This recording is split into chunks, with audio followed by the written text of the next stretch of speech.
So, I use this technique a lot with postural correction, but also for things like back pain and hip pain, and even going further than that, some digestive issues as well.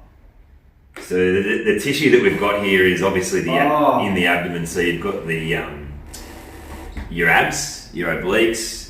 Deeper than that, you've got some hip flexors. And what happens with people who do a lot of crunches, sit-ups, or people who sit at a desk a lot, sit down a lot, drive a car, the rib cage basically just becomes closer to the hips. So this area just becomes shortened, so fixated short. And what that does is actually cause a rounded spine. And this tissue becoming really tight can affect issues like with rotation. So if your rib cage and your hips become calcified together and they can't rotate away from each other, you can't do things like throw and run efficiently or perform anything really in the gym efficiently. So it's really important to keep this area here really hydrated and free, because it's going to affect all those things. So for myself personally, I notice when I do a lot of treating sometimes I feel quite tight to this area. If I get a ball and lie on it and sink into this area like I'm doing now, I actually feel like my back frees up and feels really open. But yeah, going into the digestive system here, like you've got, obviously your intestines are here, you've got your descending colon here as well. So this slow treatment is affecting a lot of different tissues. So not just your muscular tissues, it's affecting organs as well. So just this pace, this depth is going to just help clean out and free out a lot of different things. Okay?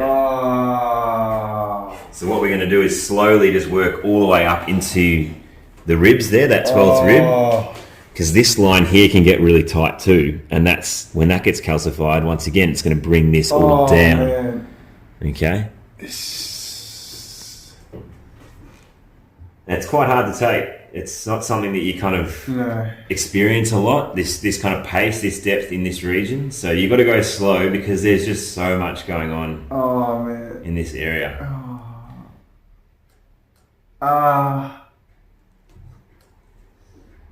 So from home, if you don't have access to us, if you don't live near us and you can't come get this treatment, the best way to do this to yourself is getting things like a softball, so like a bigger baseball, like a larger ball.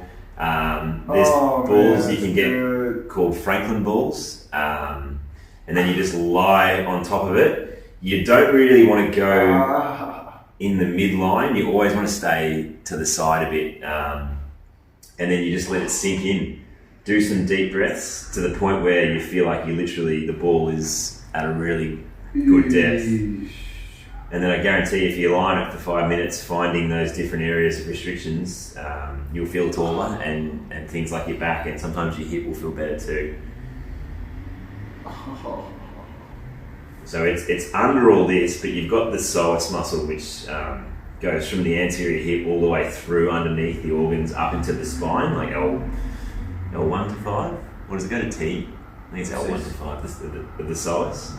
Nah, it starts at L1. L1? So that's very, very deep, but just because you're manipulating so much tissue on top here, you actually will be affecting that as well. So you can see from when we started to now, I'm so much deeper because Dorf has let me get there. And if you're a practitioner out there, you've got to go slow because it's taken about 5 minutes for me to even get to this depth here. So you've got to allow the customer, the patient, to actually let it happen. Oh man. Alright, now to get under that ribcage a bit more, what I'm going to get Dorf to do super slowly, not too deep, is just, just take some deep breaths there. And then when you let it go, let that round rib fall onto my fist there. Bit deeper now, big deep breath up, good. And then let it fall, good man. Fuck, oh man. It's such an interesting feeling, like,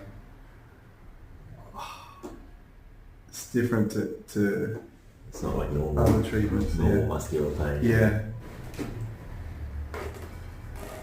Alright, let's just do a few more deep breaths, man. Big deep breath in. Good. And then when you let it go, let everything go. That's it, man. Let's go again. Big, Oh my deep God. breath. Deeper. And then let it all fall.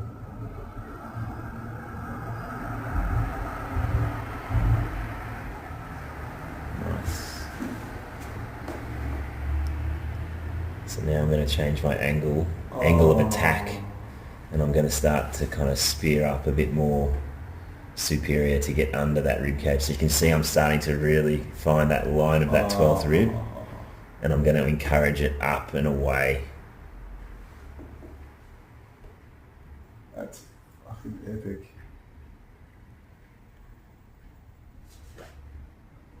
One more big deep breath, man. Good, man. And then let it all fall. Perfect. Alright, I'm going to slowly come out of there now. Nice. Alright, that's one of my favourite treatment techniques there. So if you live locally, come in if you feel like this is going to be what you need. If you don't live locally, make sure you get a Franklin ball or a softball and try this for yourself at home. So yeah, thanks guys. Hey,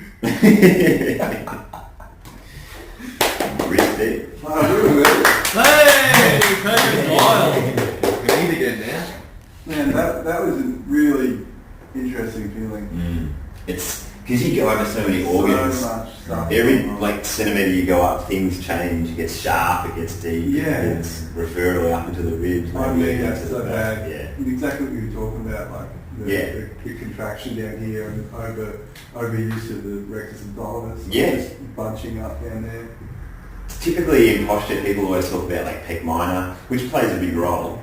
But if you look at the structure, pec minor is small and it attaches to the shoulder girdle. It doesn't actually have any attachments to the spine as such. And then you've got this massive structure here, which is your abs, attaching to the rib cage, which has attachments to the spine. So you'd imagine that would affect the spine more than something like that. So yeah, Probably lower back. Yeah, that's why whenever I get that done to myself, I feel like it just kind of frees up that whole line there. So yeah, it's a good technique. Thanks, Nidge. Done.